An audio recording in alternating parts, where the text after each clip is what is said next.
Una organización, o más bien toda organización, tiene una razón de ser.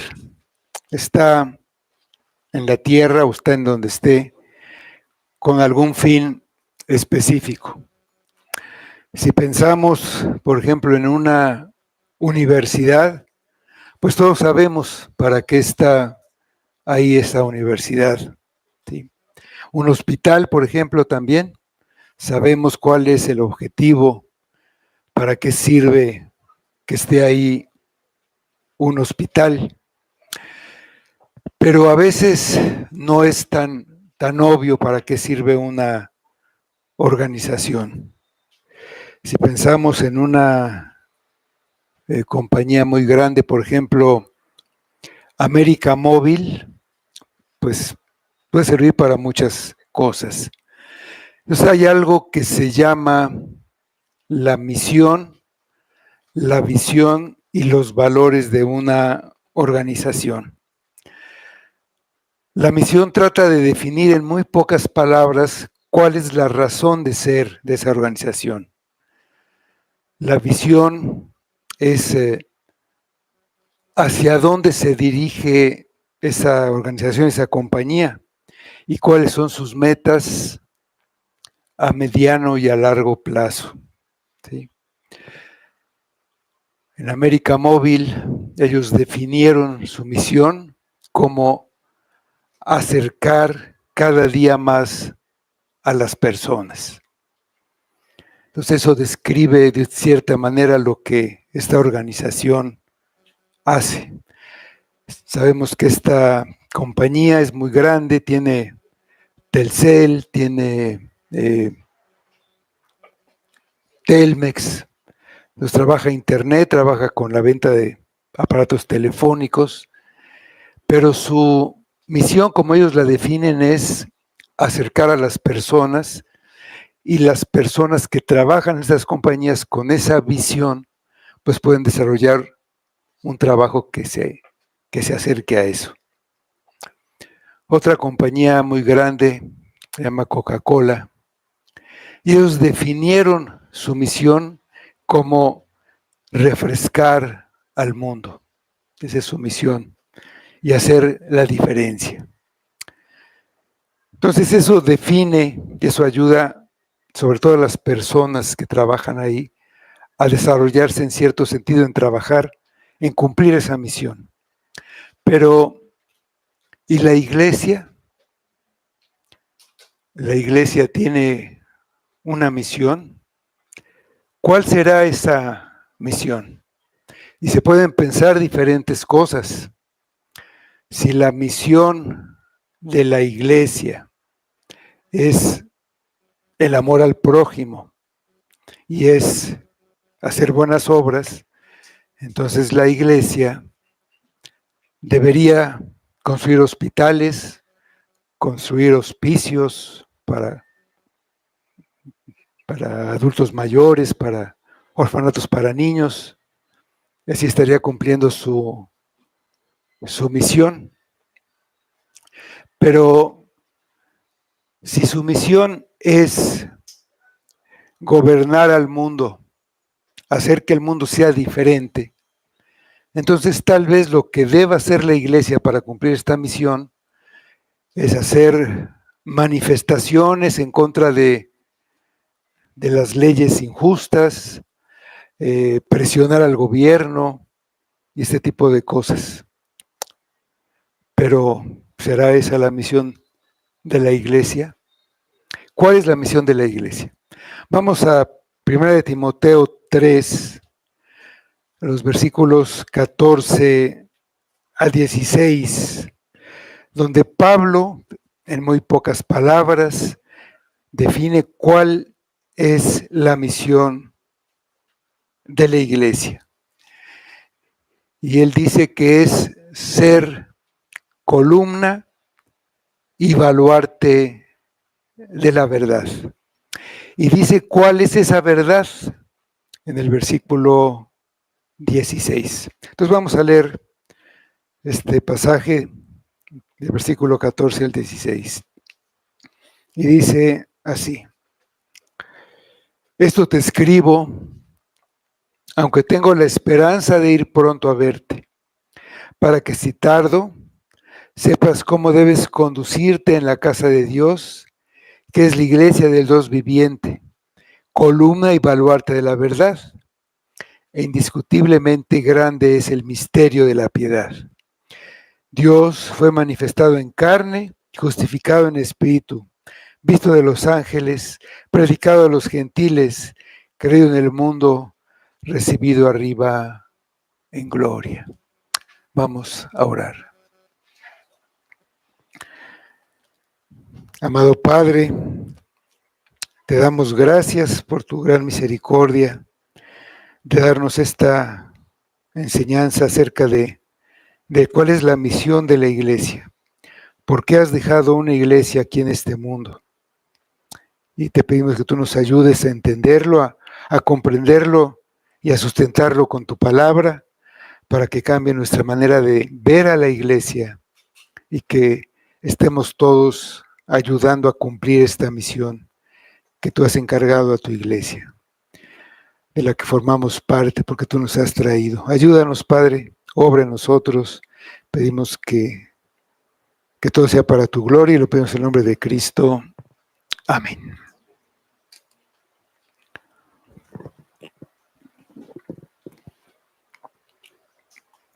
Pablo le escribió a Timoteo acerca de varios temas en esta carta. Primero le hizo una advertencia contra las falsas doctrinas.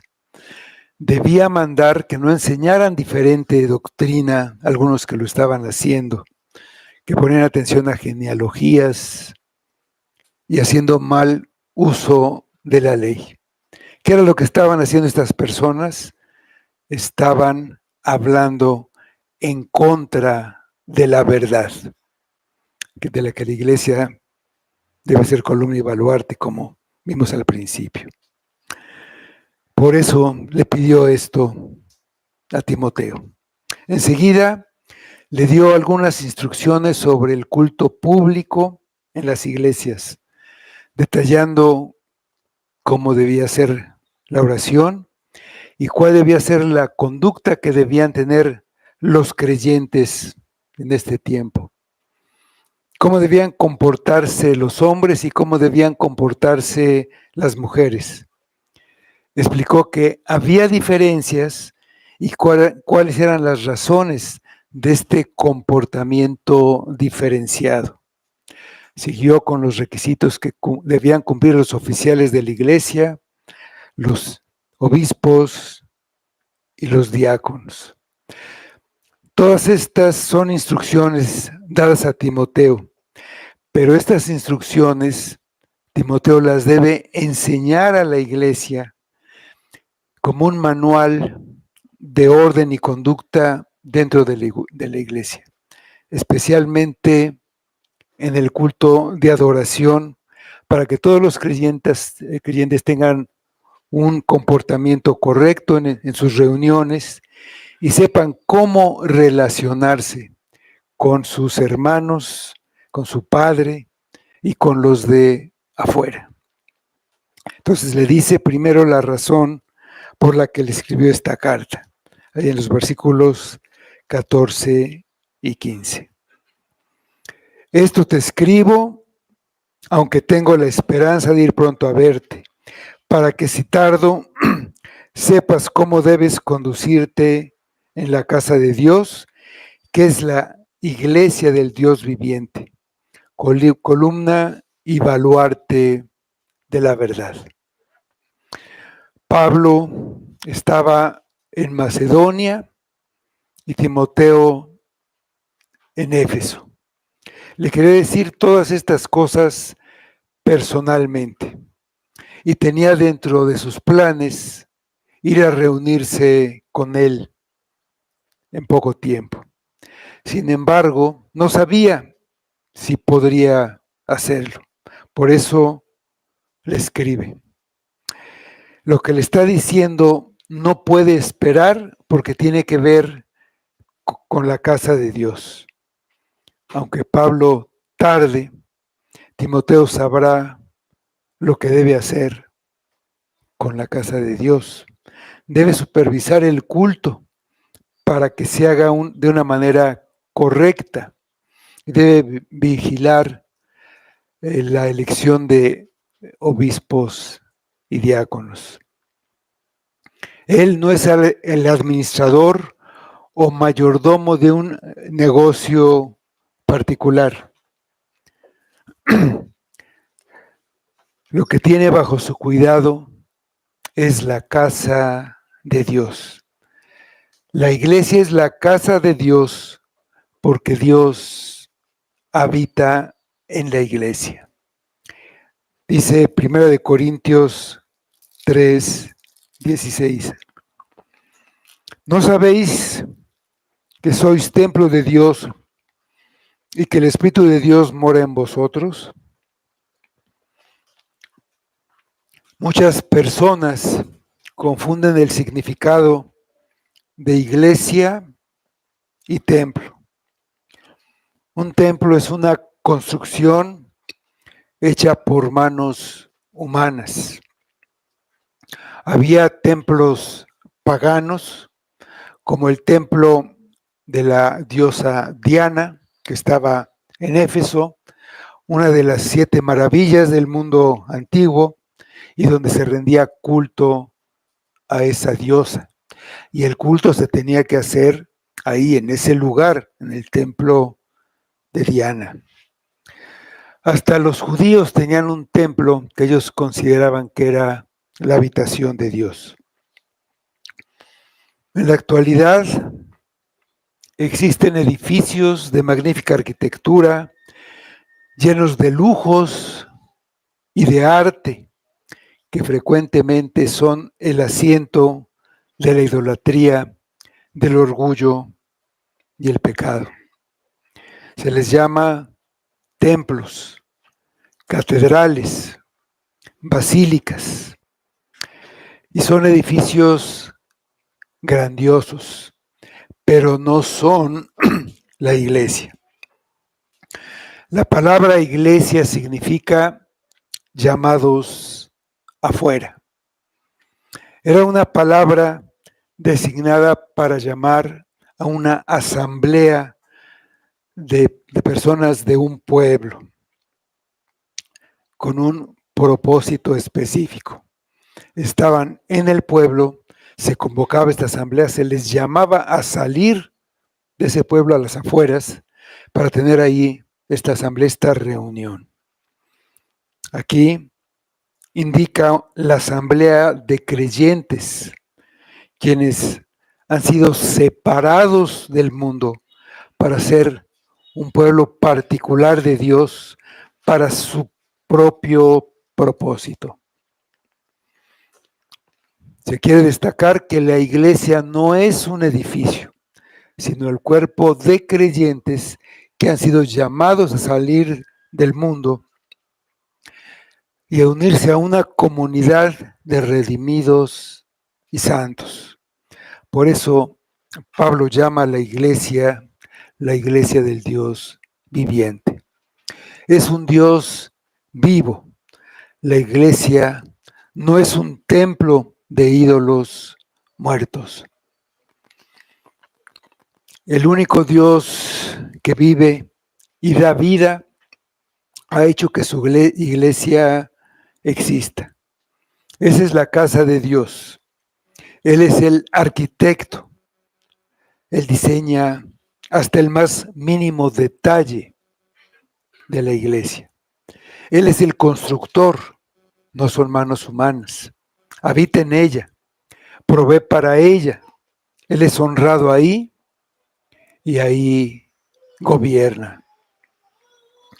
Es la iglesia del Dios viviente, porque Dios habita en medio de su pueblo y le pertenece a él. Entonces, de ninguna manera es una institución humana, por lo que la humanidad no puede y no debe dirigir la iglesia. Dios es el que define la forma apropiada de la adoración, cómo se gobierna, cuál es el comportamiento en ella y cuál es la reverencia que se debe tener en su casa. Él la edifica con piedras vivas, que son edificadas como casa espiritual. Llama del mundo por medio de la fe a los que han de ser miembros de su familia, como hijos adoptados, hermanos y hermanas de Cristo. Esta casa de Dios está en el mundo con un propósito: ser columna y baluarte de la verdad. La verdad es Cristo. En Juan, el Evangelio de Juan 14:6, Jesús le dijo: yo soy el camino y la verdad y la vida. Nadie viene al Padre sino por mí. Cristo dice: yo soy la verdad. La iglesia es columna de la verdad. Y columna no en el sentido de que apuntala la verdad y no deja que se caiga.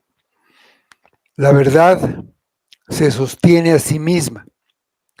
Puede estar oculta y aún sin esa columna que la sostenga, la verdad no cambia ni se altera. El sentido en el que la iglesia es columna de la verdad es que la mantiene en lo alto, en donde puede ser vista. La columna no solamente sirve para detener una construcción, también sirve para esto. Tenemos como ejemplo aquí en nuestra ciudad ese monumento famoso que está en Reforma, que se llama la Columna de la Independencia. No sostiene la independencia, lo sostiene esa estatua de la victoria alada que simboliza la independencia. Su función es mantener en lo alto y visible esa figura de nuestra independencia. La misión de la iglesia es hacer visible la verdad al mundo. Un baluarte es una fortificación en una muralla, ahí donde hay un quiebre, donde se juntan dos paredes de la muralla. Está fortificado ahí, fuerte. Significa también soporte o base. Otra versión traduce este versículo que es el fundamento de la verdad. Es el cimiento de la verdad. Lo que Pablo está diciendo es que la iglesia es una columna que sostiene la verdad para que sea vista. Está fundada sobre la verdad y es un baluarte que la protege y la guarda. Y para eso está en el mundo. Por eso Pablo le dijo a Timoteo que mandara a aquellos hombres que no predicaran diferente doctrina. La verdad que debe sostener la iglesia es el Evangelio de Cristo. Cristo es el Logos, la palabra. La suma de toda la palabra es la verdad. Y eso es lo que la iglesia debe sostener. Toda la palabra, todo el consejo de Dios, sin ninguna desviación.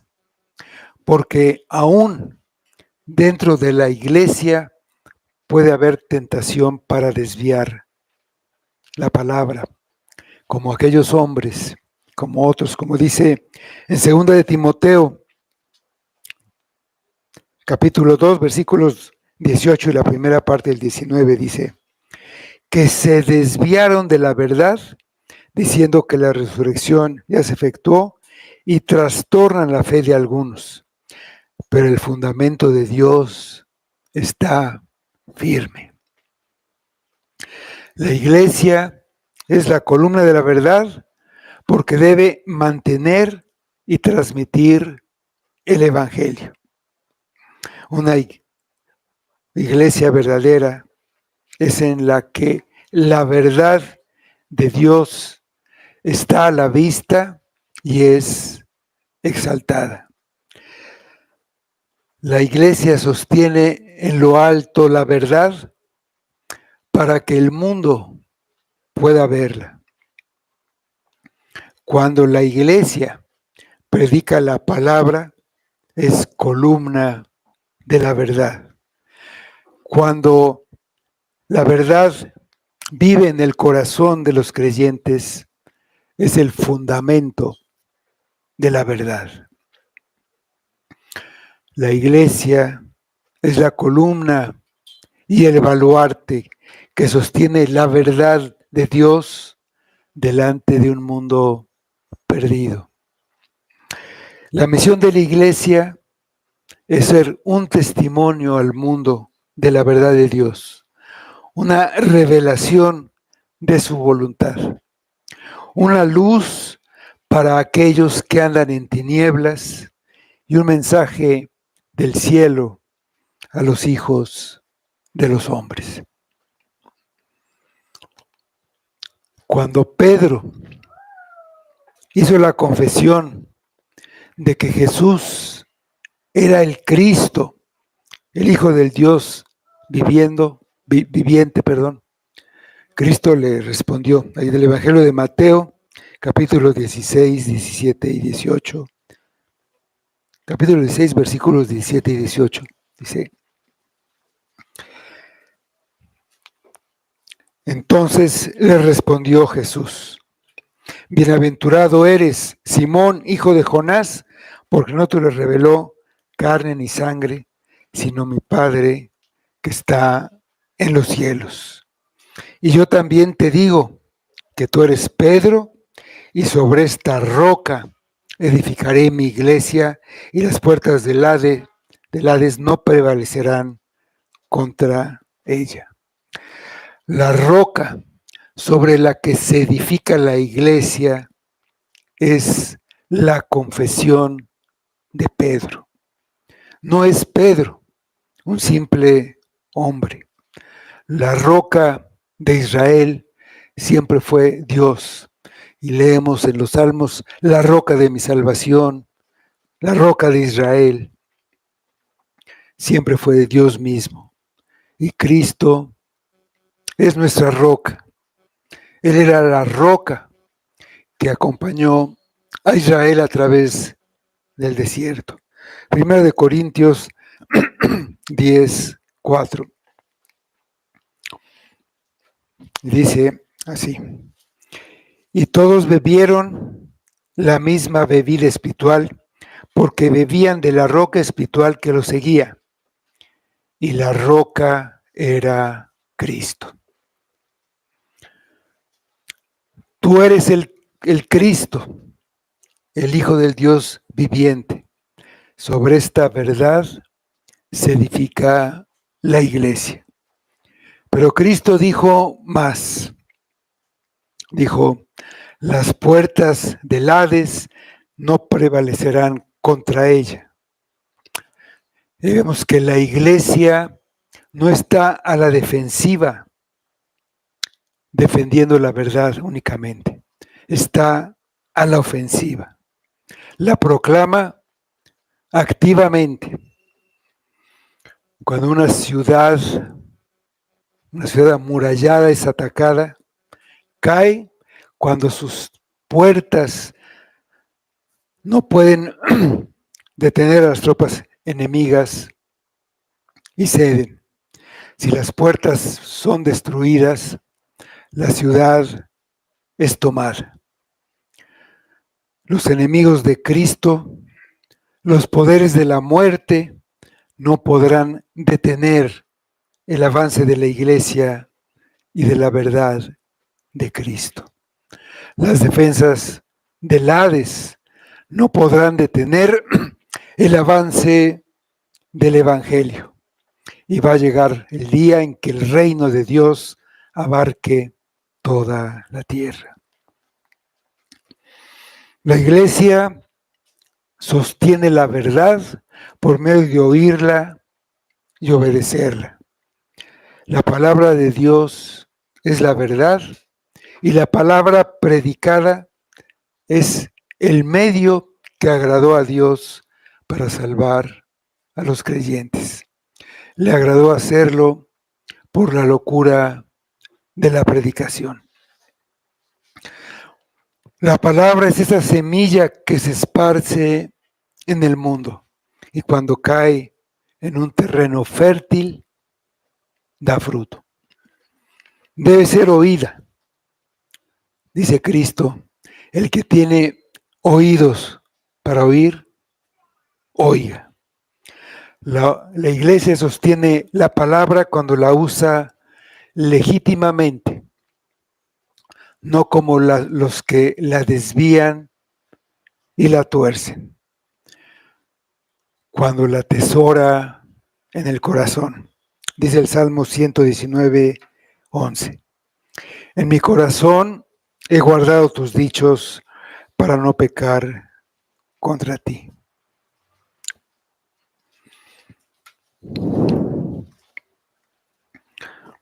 Sostiene la verdad cuando la pone en alto como la palabra de vida. Y ahí la sostiene. Cuando se alimenta de la palabra, cuando la estudia y la medita, cuando la defiende, cuando la divulga y cuando demuestra su poder por medio de una vida consagrada.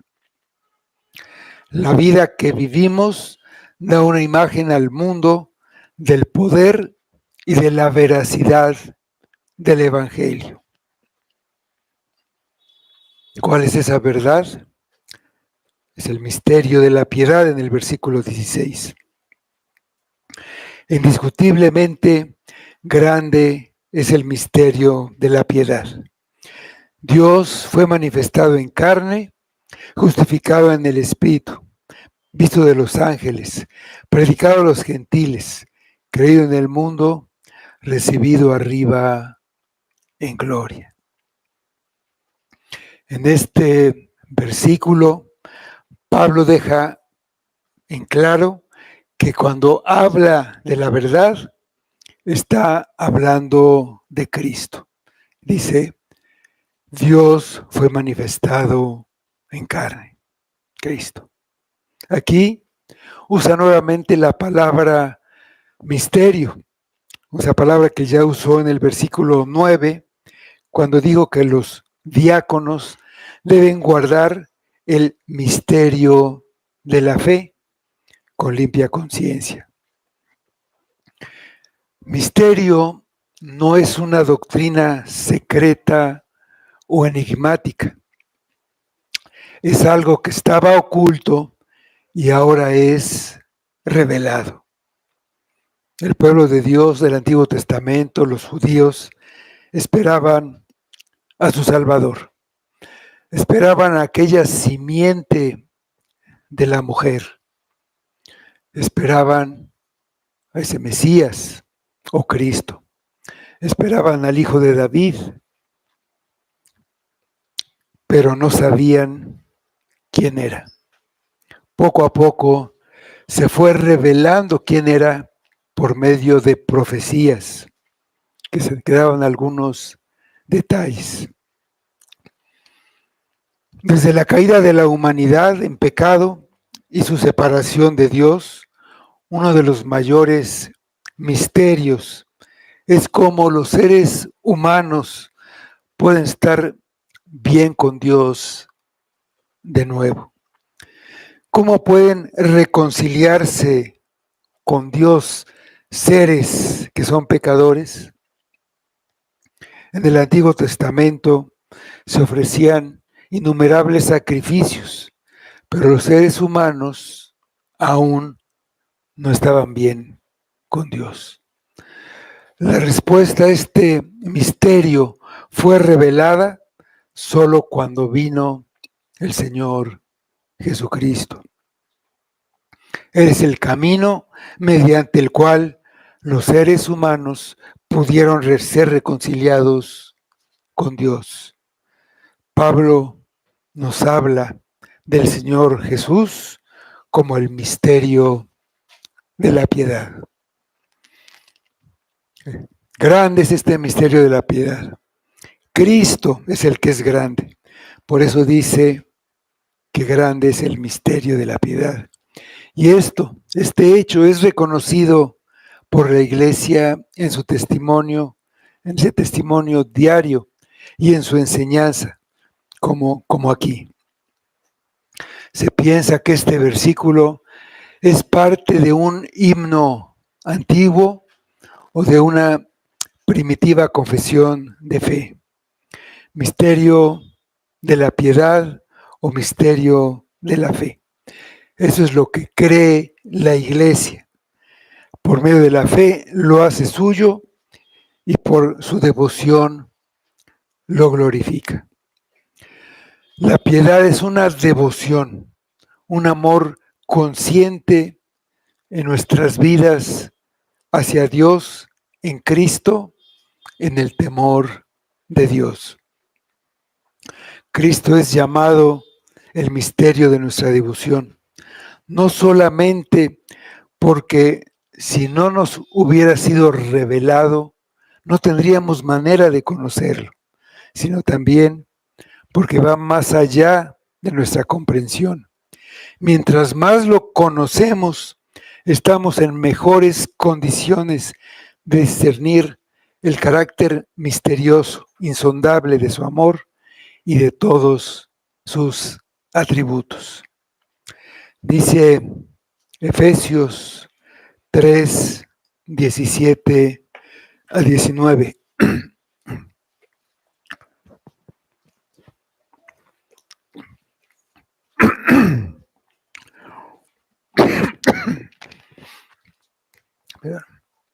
Dice, para que habite Cristo por la fe en vuestros corazones, a fin de que, arraigados y cimentados en amor, seáis plenamente capaces de comprender con todos los santos cuál sea la anchura, la longitud, la profundidad y la altura, y de conocer el amor de Cristo, que excede a todo conocimiento, para que seáis llenos de toda la plenitud de Dios.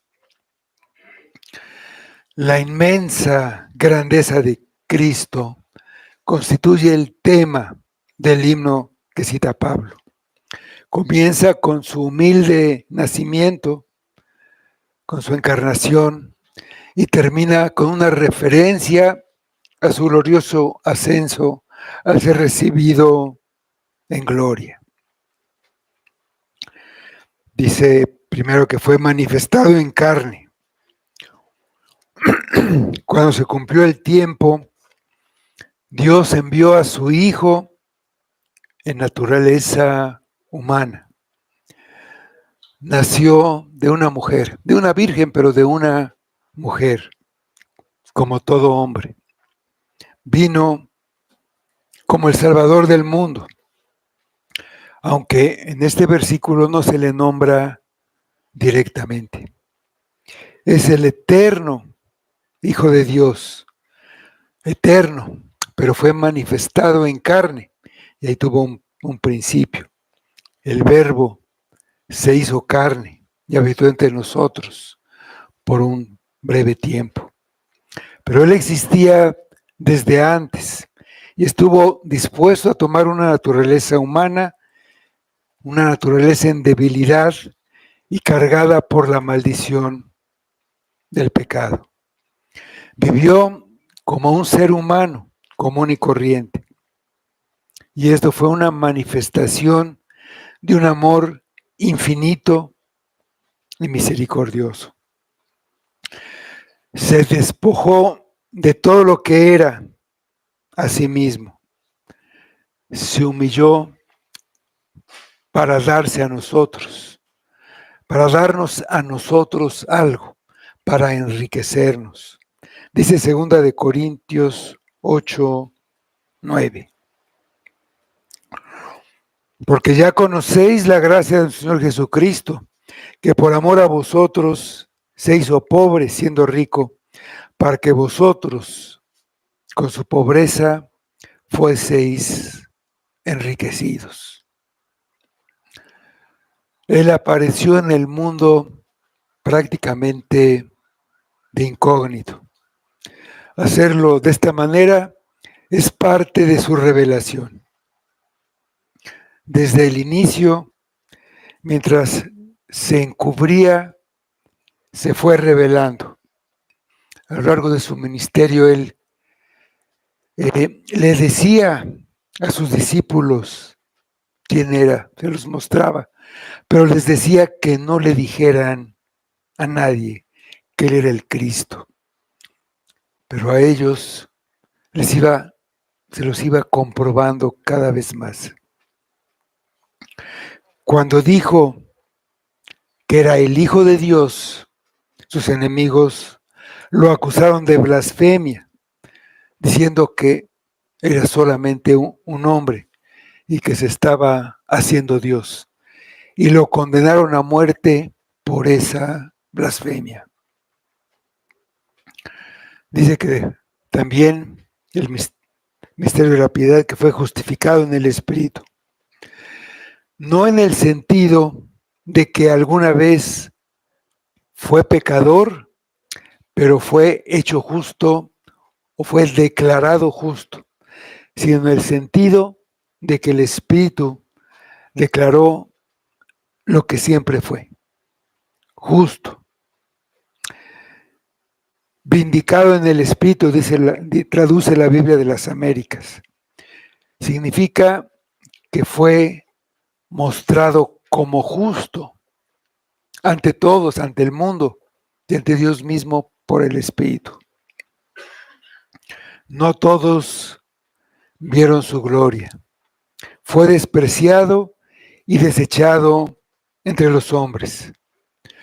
Sus enemigos se negaron a aceptar lo que decía y negaron que fuera el Mesías, pero fue reivindicado por el Espíritu. Fue demostrada su perfecta justicia y hecho Hijo de Dios. Fue demostrado de que él era el Hijo de Dios. En el Evangelio de Juan, capítulo 1, versículos 32 y 34. Dice el 32. También dio Juan testimonio diciendo: vi al Espíritu que descendía del cielo como paloma y permaneció sobre él. El Espíritu descendía como paloma sobre Cristo. Y dice el versículo 34. Y yo le vi y he dado testimonio de que este es el Hijo de Dios. Siendo ungido de este modo por el Espíritu, pudo, mientras estaba en la carne, en la naturaleza humana debilitada, hacer milagros de todo tipo y expulsar demonios. Por estos actos se estableció su justicia, porque el Espíritu Santo no hubiera dado este poder a un hombre pecador. Pero especialmente fue por su resurrección de los muertos que el Espíritu lo mostró como justo y como Hijo de Dios. Dice Romanos 1:4.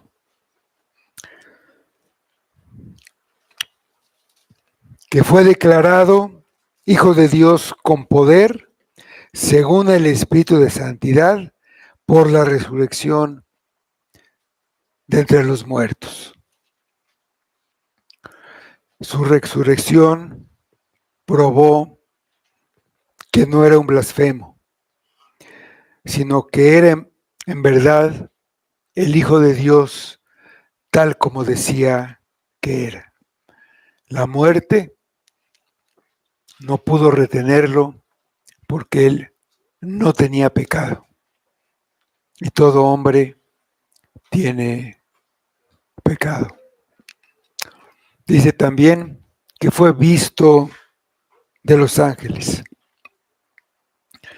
Durante su vida terrenal, los ángeles vieron asombrados toda su obra.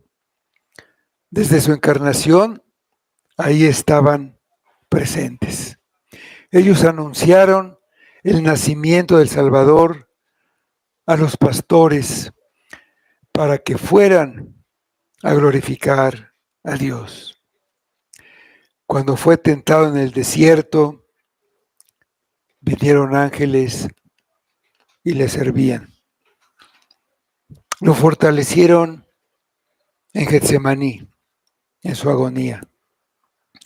Presenciaron su resurrección. Uno de ellos movió la piedra que sellaba el sepulcro y habló a las mujeres. Los ángeles hablaron a sus discípulos después de que él ascendió al cielo. Los ángeles vieron a Cristo y lo conocieron de una manera en la que no lo habían visto nunca. Conocían su justicia y su poder. Habían visto su soberanía y su sabiduría, pero no habían visto su gracia, su amor, su misericordia y su compasión. Todo eso lo mostró en la redención de su pueblo pecador. Nunca habían visto ese aspecto de la segunda persona de la Trinidad. Para los ángeles, ver todo esto fue una revelación también, igual que como lo fue para los hombres. Dice la primera carta de Pedro, capítulo 1, versículo 12.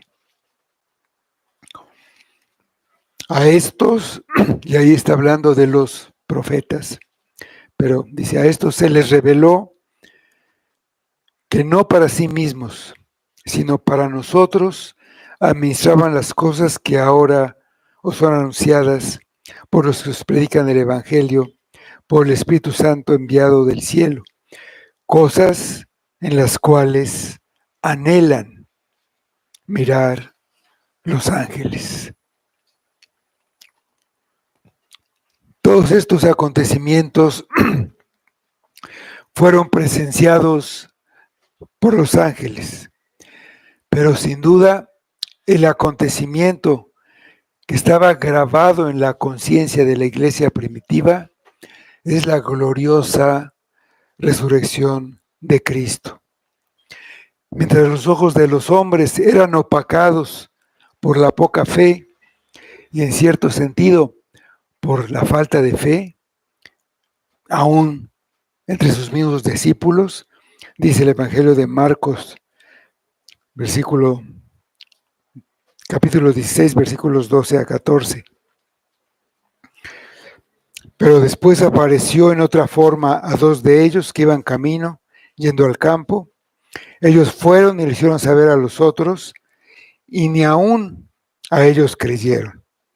Finalmente se apareció a los 11 mismos, estando ellos sentados a la mesa, y les reprochó su incredulidad y dureza de corazón, porque no habían creído a los que le habían visto resucitado. Pero mientras ellos no creyeron, los ángeles lo vieron claramente y lo reconocieron como su glorioso Señor. Dice que fue predicado a los gentiles. Después de resucitar y antes de ascender, Jesús proclamó lo que es llamada la Gran Comisión. Evangelio de Mateo, versículos 18 a 20. Y dice, Y Jesús se acercó y les habló diciendo: Toda potestad me es dada en el cielo y en la tierra. Por tanto, id y haced discípulos a todas las naciones, bautizándolos en el nombre del Padre y del Hijo y del Espíritu Santo, enseñándoles que guarden todas las cosas que os he mandado. Y aquí yo estoy con vosotros todos los días hasta el fin del mundo. Amén. De manera que aquel que no fue estimado y que fue desechado comenzó a ser proclamado en todo el mundo como el Salvador del mundo.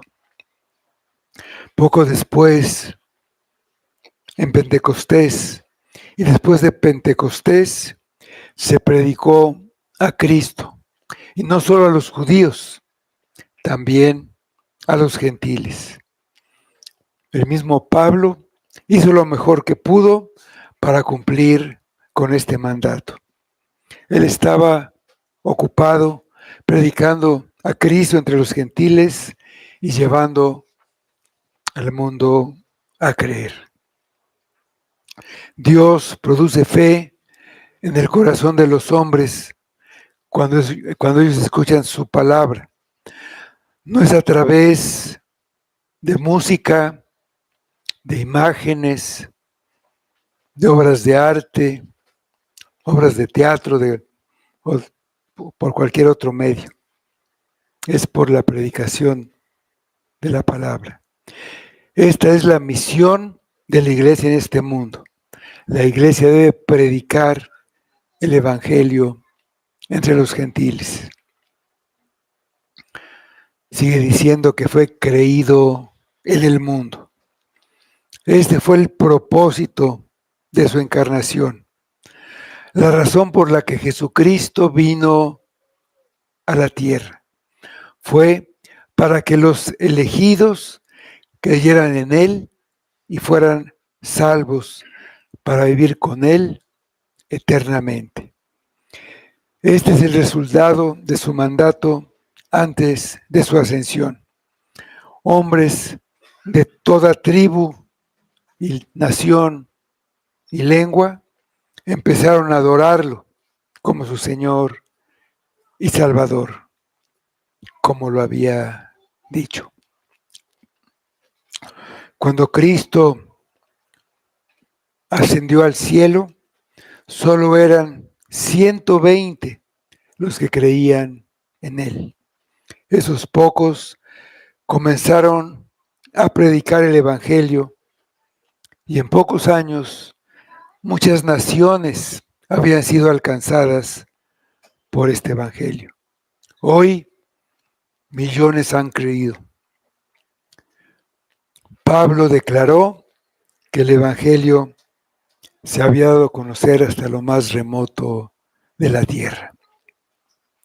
En Romanos 16, 26.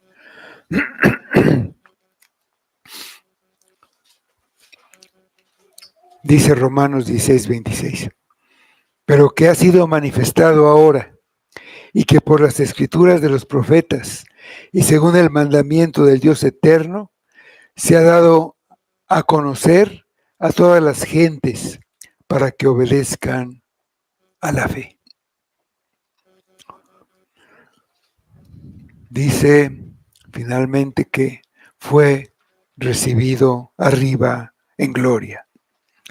Habiendo sido manifestado en la carne, justificado por el Espíritu, visto por los ángeles, y habiendo dado la orden que dio como resultado la proclamación de su nombre entre las naciones y la recolección de una cosecha espiritual en el mundo, fue recibido arriba en gloria. Después de su humillación viene su exaltación. Fue recibido arriba en gloria. Fue exaltado como la majestad suprema del universo, como Señor de señores y Rey de reyes. Él es el Dios del universo que rige y gobierna en gloria, majestad y dominio, y mantendrá su poder eternamente. Ha terminado su gran obra de salvación y ha sido llevado otra vez al cielo, de regreso al lugar de donde vino. Está sentado a la diestra del Padre y estará ahí hasta que regrese a esta tierra para reunirse con su iglesia, que es la totalidad de todos los que ha rescatado desde el inicio del mundo hasta el fin. Jesús ascendió al cielo en un cuerpo resucitado y sin embargo, en ese cuerpo aún conserva las cicatrices de su gran obra de amor por nosotros. Aún tiene las marcas de los clavos en sus manos y pies. Tiene la herida en su costado, todas las marcas de su padecimiento por nosotros.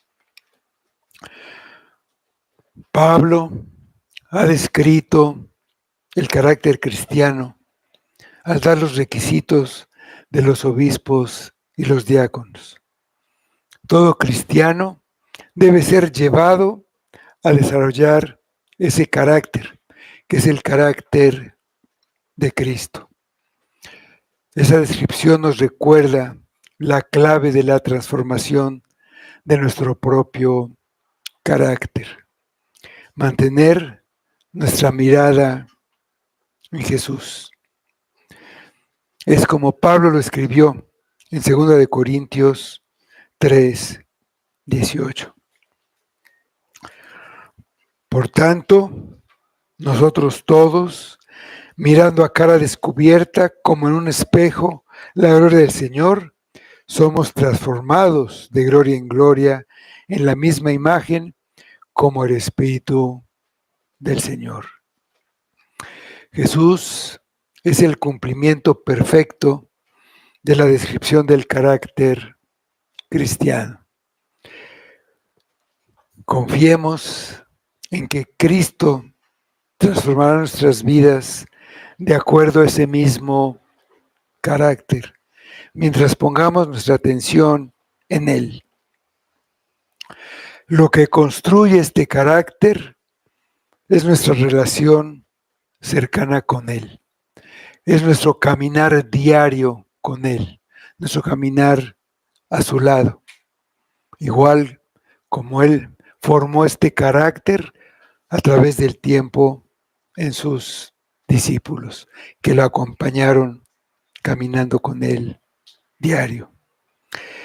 El misterio de la piedad resume el Evangelio.